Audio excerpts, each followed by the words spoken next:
और जैसा आपने बताया भी कि 100 किलोमीटर दूर 200 किलोमीटर दूर अगर कोई भी रडार स्टार्ट होता है और अपनी गतिविधियों को एक्टिव करता है तो दुश्मन भी उसको पहचान लेता है। लेकिन यहां पर तपेश जी, इस बात का जिक्र किया जा रहा है कि कंटेनर एस OTH जिसकी बातचीत अभी दोनों देशों के बीच चल रही है, इसलिए भी चल रही है क्योंकि खतरा पाकिस्तान से ज्यादा चाइना से है।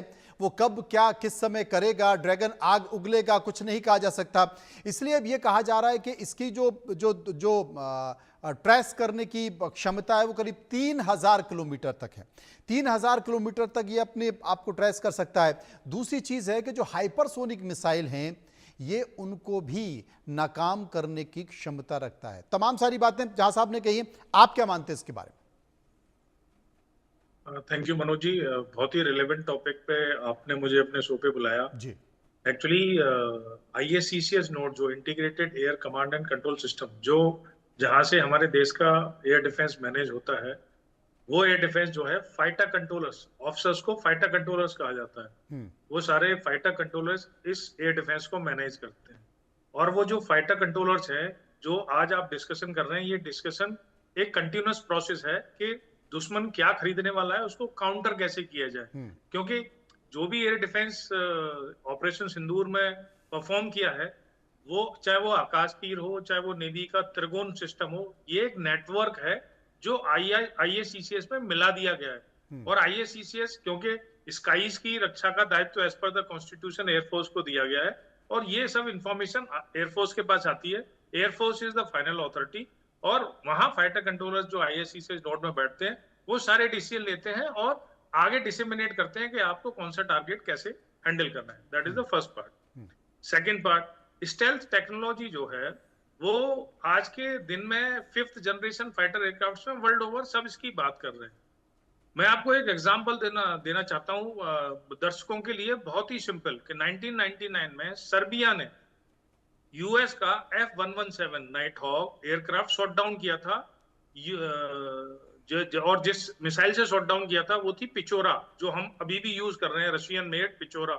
ठीक है, उसका जो रडार होता है, सर्वेलेंस रडार जिसपे पिकअप आता है सॉरी, उसे कहते हैं P-18 radar. Actually stealth aircraft की जो हम बात कर रहे हैं, वो स्टेल्थ एयरक्राफ्ट को है, वो एक पर्टिकुलर फ्रीक्वेंसी के अगेंस्ट में बनाया जाता है।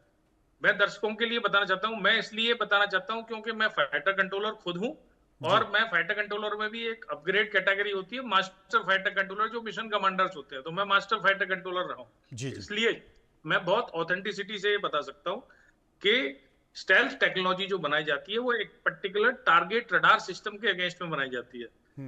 वर्ल्ड ओवर ज्यादातर सर्वेलेंस रडार जो है वो एस बैंड में काम करते हैं। एस बैंड होता है 2 to 4 गीगाहर्ट्ज का।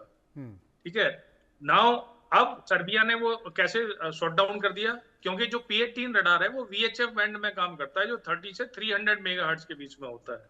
तो मैं ज्यादा कंफ्यूज ना करते हुए दर्शकों को, उसका कारण है कि जो फ्रीक्वेंसी आप ट्रांसमिट करते हैं रडार से, उसका एक पर्टिकुलर वेवलेंथ होता है।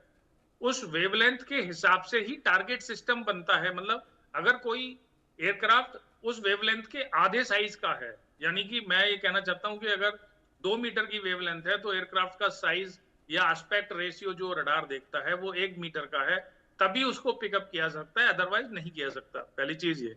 तो इसलिए कोई भी स्टेल्थ एयरक्राफ्ट जो हम बात करते हैं वो इनविंसिबल नहीं है, वो गायब नहीं हो जाता।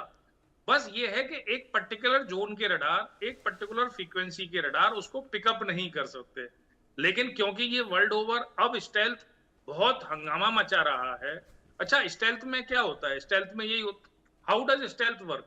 रडार एक ट्रांसमिट करता है, ट्रांसमिट करने के बाद रडार का जो वेव फ्रीक्वेंसी जाती है वो एयरक्राफ्ट से टकराती है, वो उसमें एक करंट इंड्यूस करती है, वो करंट उस एयरक्राफ्ट में सर्कुलेट करता है, और बाकी करंट वापस हो जाता है जो माइक्रोवॉट्स में होता है, जो रडार कैच करता है और उस इंफॉर्मेशन को प्रोसेस करता है। तो मेरे को दो चीज चाहिए स्टेल्थ बनाने के लिए, एक तो मेरा करंट वहीं घूमता रह जाए या डिफरेंट डायरेक्शन में चला जाए, वो रडार की तरफ ना जाए।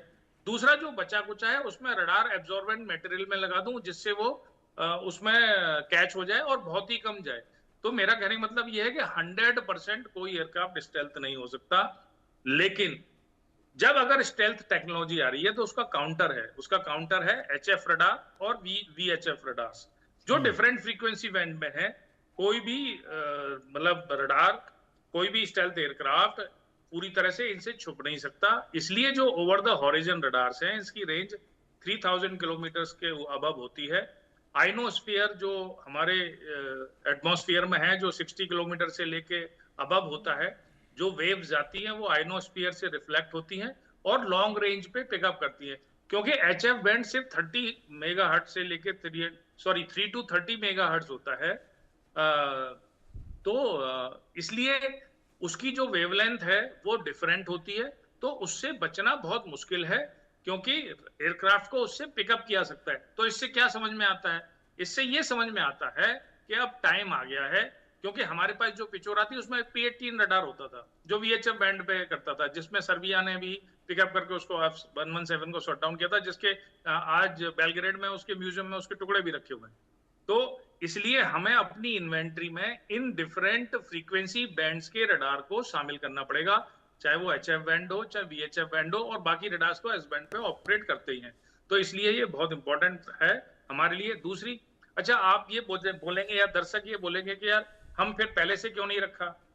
देखिए, रडार जो एयरक्राफ्ट उड़ते हैं उनके हिसाब से एक पर्टिकुलर साइज होता है एंटीना का। एंटीना का साइज क्या होता है? जिस फ्रीक्वेंसी से वेवलेंथ निकलती है, जिस वेवलेंथ पे हम ट्रांसमिट करते हैं, उसका 1/4 एंटीना का मिनिमम साइज हो सकता है। अगर हमने फ्रीक्वेंसी कम की तो वेवलेंथ बढ़ जाती है, जैसे एचएफ में है वेवलेंथ बहुत, तो हमें बहुत बड़ा रडार चाहिए जो जिसकी आप बात कर रहे हैं, Russian origin over the horizon radars की। तो इसलिए, और जब बहुत बड़ा होता है तो कॉस्ट भी बहुत इन्वॉल्व होती है, इसको मूव नहीं किया सकता, इसको छुपाना मुश्किल होता है। लेकिन अब ये टाइम आ गया है कि हमें हर फ्रीक्वेंसी बैंड में, अब तक स्टेल्थ टेक्नोलॉजी उतनी हावी नहीं थी वर्ल्ड ओवर, इसलिए अब हमें ये डिफरेंट बैंड्स के रडार को जितना जल्दी हो सके उतना ले लेना चाहिए। लेकिन मैं आपको बताऊं, झा साहब बोल रहे थे, झा सर हमारे, मैं शिलोंग में रहा हूँ, चाइनीज J-20 पिकअप होते हैं। स्टेल्थ टेक्नोलॉजी किसी को गायब नहीं करती, लेकिन सर्बिया ने कैसे मारा था? उसने अपनी पोजीशन नहीं दी, 20 सेकंड ट्रांसमिट किया, 20 सेकंड बंद किया, 20 सेकंड ट्रांसमिट किया, 20 सेकंड बंद किया, उसको रडार की पोजीशन नहीं दी और उस डिफरेंट फ्रीक्वेंसी पे ऑपरेट कर रहे थे। Stealth technology generally S band के अगेंस्ट में बनाई जाती है, सारे बैंड के अगेंस्ट में नहीं। कोई ये बोले कि मैंने ऐसी टेक्नोलॉजी बना दी जो L band, S band, VHF से लेके कू बैंड, एक्स बैंड सब बना ली, ऐसा पॉसिबल नहीं है। ऐसा पॉसिबल नहीं है, लेकिन बहुत सारे संकेत जो लगातार निकल कर आ रहे हैं। बहुत बहुत शुक्रिया मैं करना चाहता हूं झा साहब का, शुक्रिया मैं करूंगा तपेश जी का, जो मेरे साथ विस्तार से चर्चा कर रहे थे। एक बड़ी